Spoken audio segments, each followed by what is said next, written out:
My dance with the devil and how I came out on top. Welcome back to Squeaky's Cauldron, my loves. Thank you for being here for another one of these more intimate episodes, like all the podcast episodes are going to be moving forward, for the time being anyway. Just because I like getting cozy in my little cave of a room and talking right to you without having to worry about what my face is doing or my little belly or putting on makeup. So today I'm going to be talking about the devil. The devil. My relationship with the devil as a whole has been going on since conception. Yeah, I'd say so. One thing that came through to me over the last couple of years, especially, of disentangling myself from my abusive family, was that there's this energy that is attached to them. This energy that I feel like I've been battling with at one level or another for my entire life.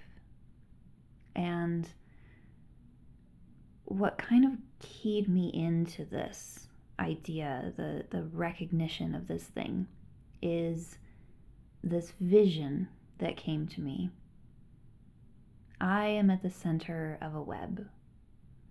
Everything that I touch and everything that touches me comes out from this center, is attached to the web in some way. You are part of the web that I've created, just like I am part of the web that you have created.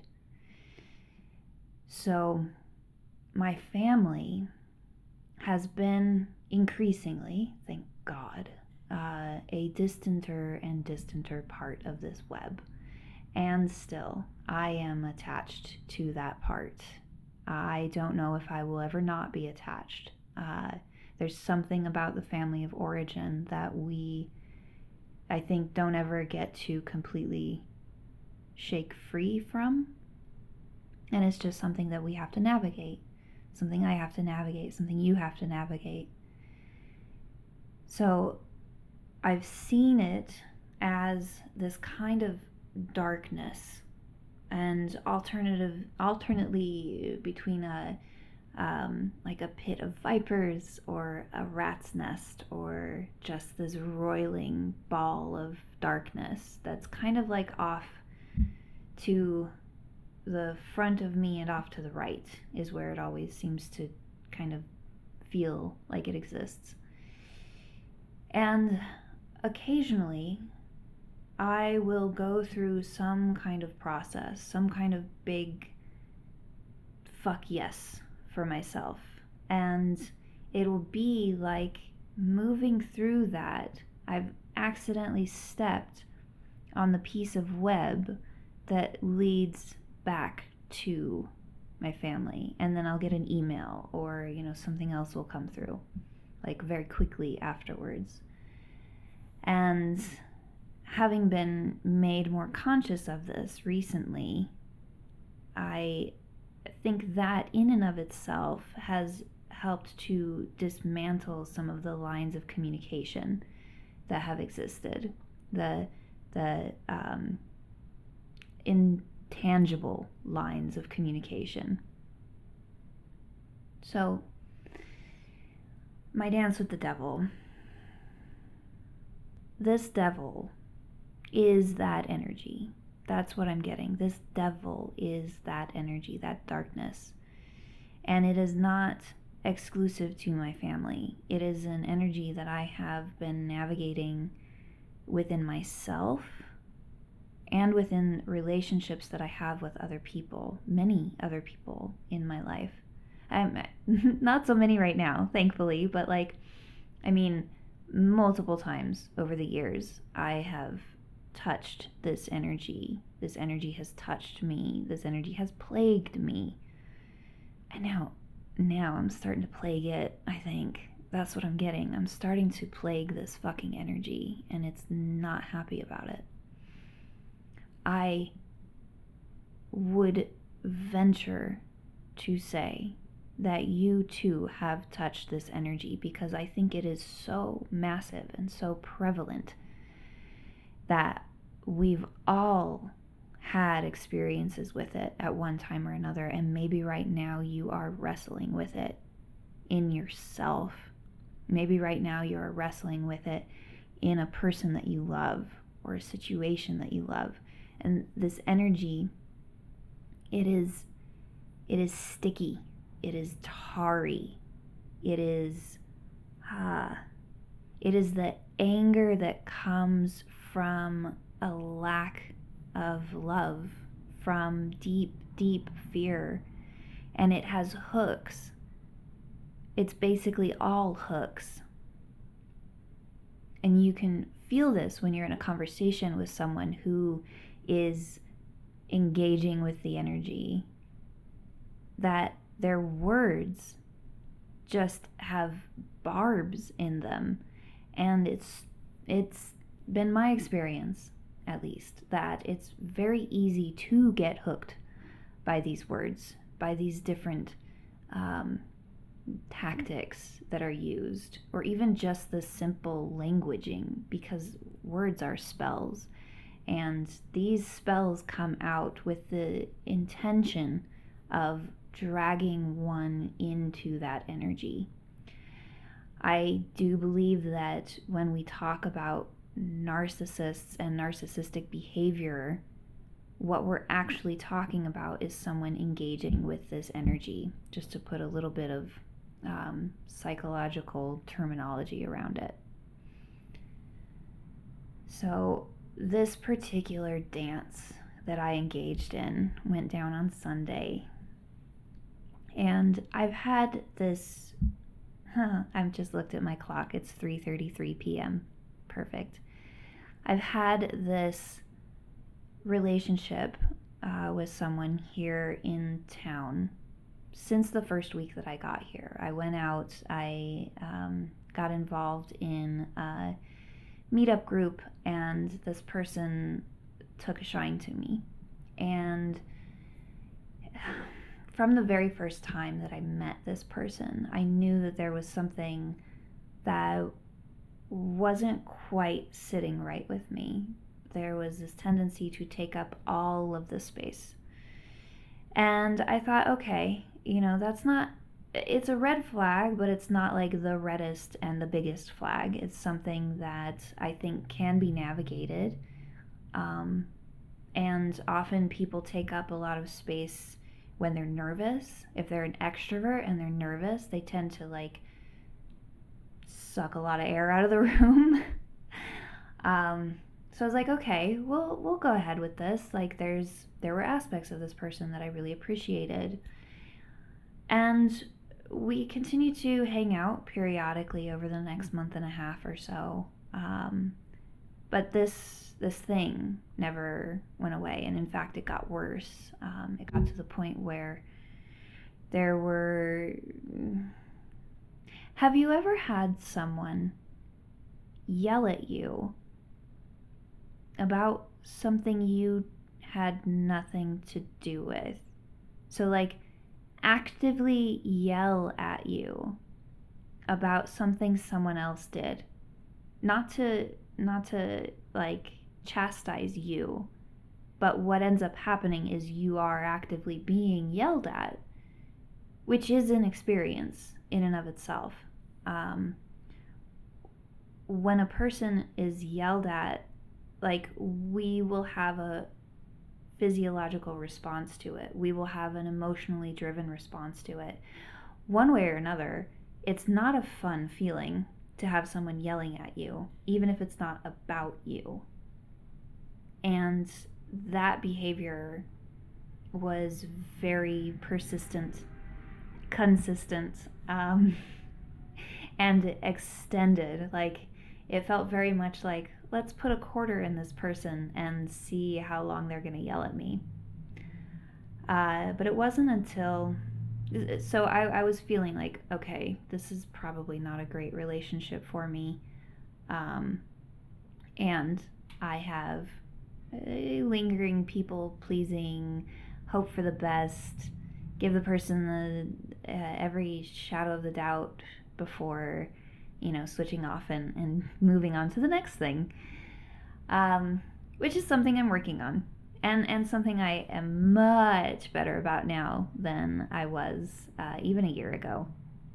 So, what broke this particular camel's back was this person went to see a film with some other people that we both know, and they had a very emotional response to the film, this person, and was very touched by the film. And this other person that they went to see it with had a very different response, a very different opinion about the film, and expressed this opinion. And the person in question took that to be essentially not even just a personal attack, but an attack on an entire group of people that they identify with. And I listened to their complaints for about 2 days, multiple voice notes that were very, very long and very, very angry. And tried to kind of suss out exactly what was going on in the situation. And then, like, a couple days into it, I compared what had been said about the film to what a lot of people say about romance novels and smut novels and chick lit. These are genres of writing that have been deeply maligned by people. I think that the essence of the malignancy comes from the fact that these books are primarily written by women for women. And from there, it's very, very easy to use a brush to paint all of these books as being horribly written, absolute trash, and nothing that anyone should read. And while I do readily admit that there is a lot of romance novels and smut novels and chick lit that doesn't hold up to literary snuff, so to speak, there's also so many authors who are doing really beautiful things, really amazing things within these books. Courtney Milan is one of many examples. I think that she is just amazing. Her characters are badass, funny. If you're interested, go check her out. She's fantastic. I've heard really good things about Nalini Singh. I'm about to start one of her novels. Anyway, so I said this, and I've expressed to this person before that, like, these are my genres. I used to write romance novels, and that having them painted with this brush can be hurtful and is grossly underinformed, misinformed, one of those two. You take your pick. And the reply that I got back was, "You're right, period." And then a couple paragraphs about how romance novels are shit and are all terribly written and da-da-da-da-da. And I was like, oh, well, that's exactly what they were complaining about, that there was this thing that was important to them, and this other person who, and this other person shat on it. And so I arranged to meet with them on Sunday, and I laid this out. Okay, so here's where we get into some narcissist stuff. So I'm gonna lay down a little bit of info for you and things to watch out for, things to be aware of when you're dealing with someone who is dancing with this particular energy, who is attached to this particular energy, has narcissistic tendencies, possibly is just a narcissist. Although I think there's a lot less of those than there are just people who have narcissistic behaviors, in large part because it is a defense mechanism. When you grow up with someone who is a narcissist or has these behaviors in themselves, you adopt them as a way to keep yourself safe. So that's info drop number one. When you're dealing with someone who is displaying these kinds of characteristics, it is far likelier that they are using it as a defense mechanism than it is that they are a clinical, diagnosable narcissist. So, all right, so this person shows up 10 minutes late, looking absolutely bedraggled, and full of complaints about how hot it is, how it was difficult to find parking, like complaints about essentially how difficult it was for them to show up. That is a tactic, usually not a conscious one necessarily, but it is absolutely a tactic. So when you're dealing with someone who has these behaviors, if they show up late, that's a power play. Show up bedraggled, stressed out, that is an attempt to get you to back off of whatever it is that you need to stand up for, out of pity, out of sympathy, what have you. So look out for that. So I let her, oh, there it is. I let her complain for a while about everything that she needed to say, which included, work starts tomorrow, and more pleas for sympathy. And then finally, when she wound down, she asked me what I wanted to talk about. So I laid out to her exactly what I laid out to you just now. And first, there was the dismissal. So you'll get that a lot. You say, this is an issue that I'm having. And there's two kinds of dismissal, maybe more, but two kinds that popped up with this conversation. So the first is sorry. Just a flat sorry. And this has no meat to it. It has no juice to it. You can tell that it's being said for the sake of ending the conversation. And at each of these stages, my advice to you, depending on the kind of person it is, if you're in a dangerous situation, obviously, navigate that first and foremost, keep yourself safe. But if you are well-grounded, well-resourced, and not in a physically dangerous situation, I highly advise, go ahead and push. Because what's going to come through if you continue to stay centered, stay grounded, and push is that you'll get to see the mask come off bit by bit until the devil shows its face. So, I pushed. I did not accept sorry. I said, no, I want to have a conversation about this. The next dismissal that came through was, I don't understand what you're talking about. I'm so confused. This obviously isn't the same thing. So, you can continue to push, reestablish, this is my experience, and I want to discuss this. If this is a valuable relationship to you, you will be willing to discuss this with me.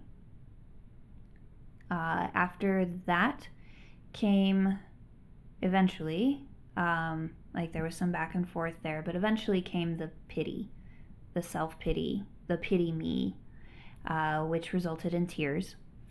And I will admit that for a while there, I did get hooked. I started to fawn. I started to, oh, you're not a bad person. You don't ruin everything, because those were the things that were coming through. And yeah, there were a few minutes there where I got sucked back in. And that's totally normal too, especially if you're someone that's been navigating this stuff for a really long time and are learning to come out of it. That can be really, really difficult to actually do, and you absolutely have the power to do it. So when you do move into a space where you start fawning again, or you start pulling back or whatever it is, whatever your normal response is, give yourself some grace and allow yourself to come back.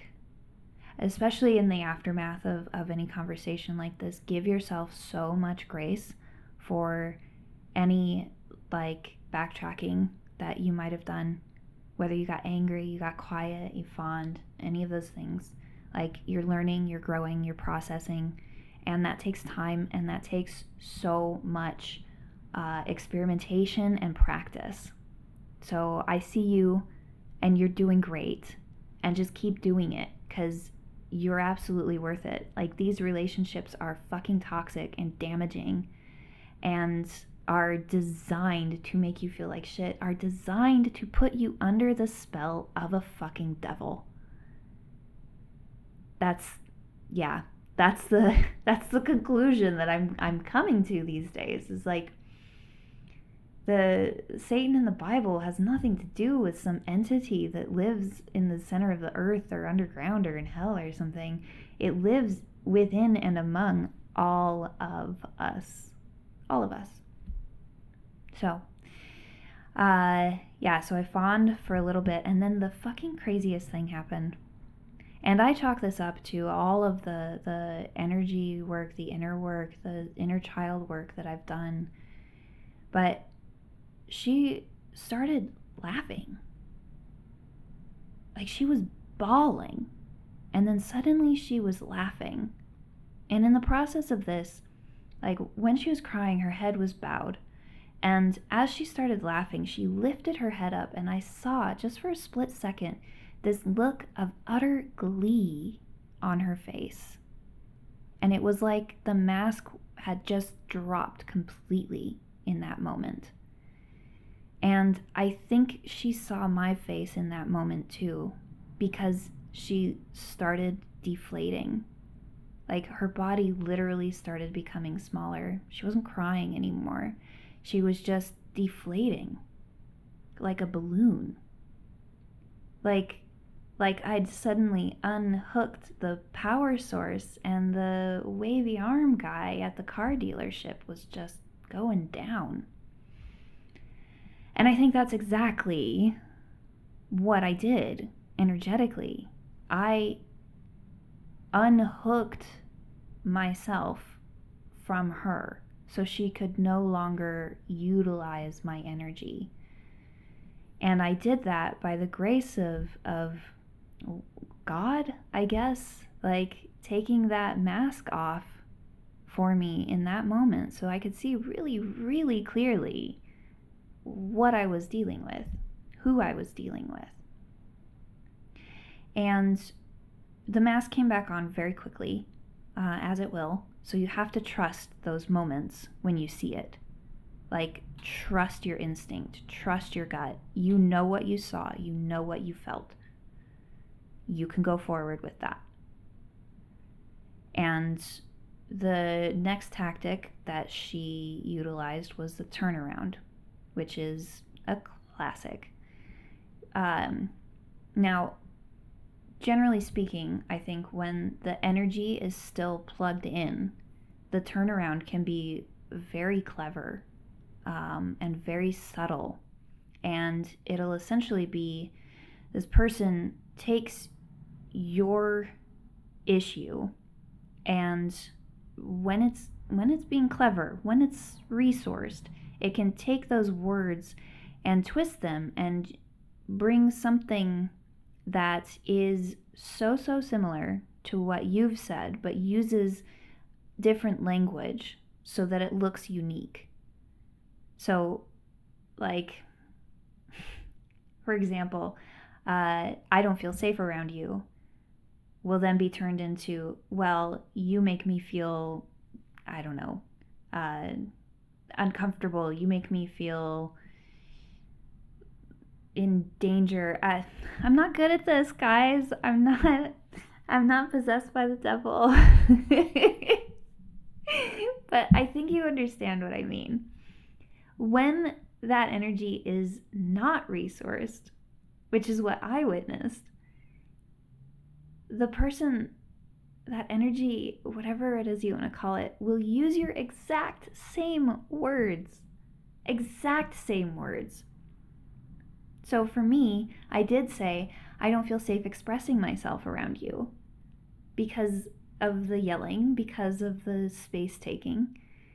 And at this point, when the turnaround came online, that's exactly what she said to me. I don't feel safe around you. And I was like, wow. Like there's not even creativity there anymore. Like what is going on? And we lapsed into silence at this point.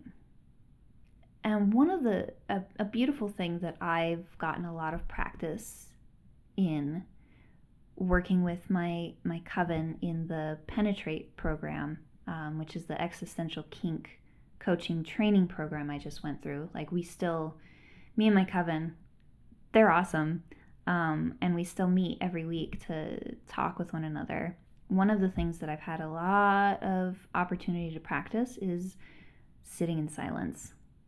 Because every call with them, at one point or another, we will just lapse into the silence and just hold it. And I don't know if you've ever played with this. I highly recommend that you do with someone that you trust, because it's different. Holding silence with yourself is not the same ball game at all. But holding silence with another human being,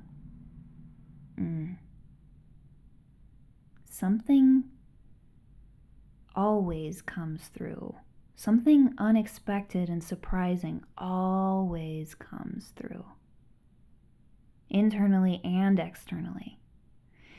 So I sat in silence and I found myself studying her with this kind of like joyful curiosity,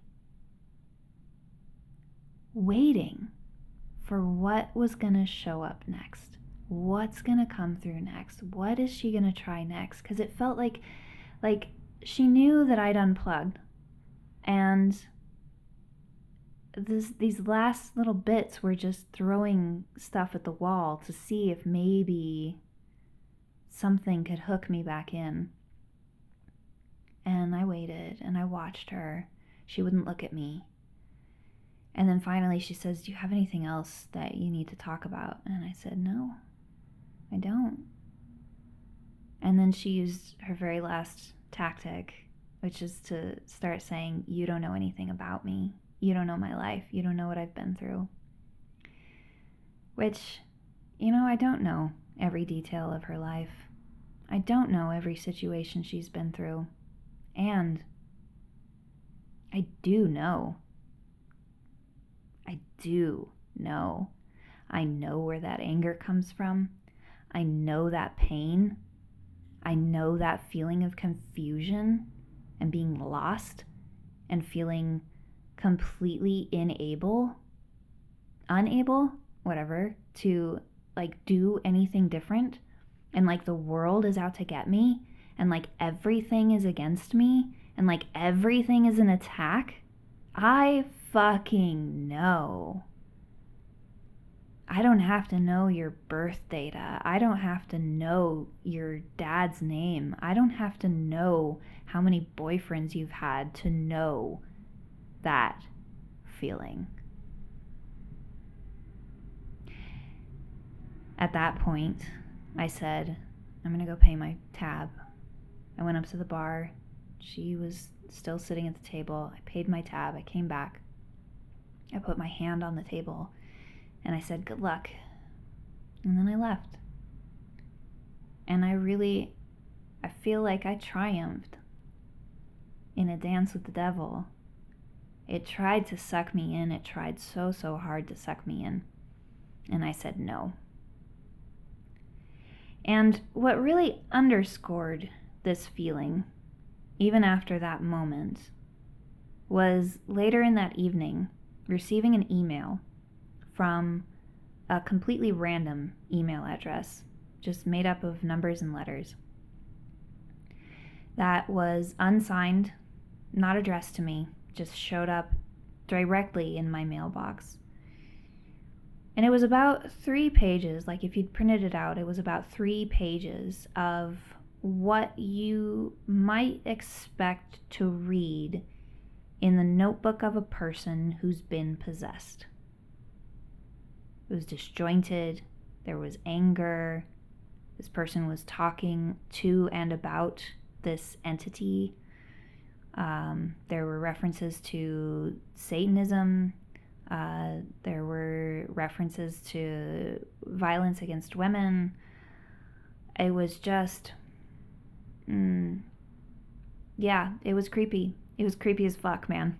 It was creepy as fuck. And as I was reading it, I started to get this like hypnotic pulling sensation. And I was like, oh, I should not read this email. I should not read this whole email because it's a spell. It's a spell. And it was trying to pull me in again.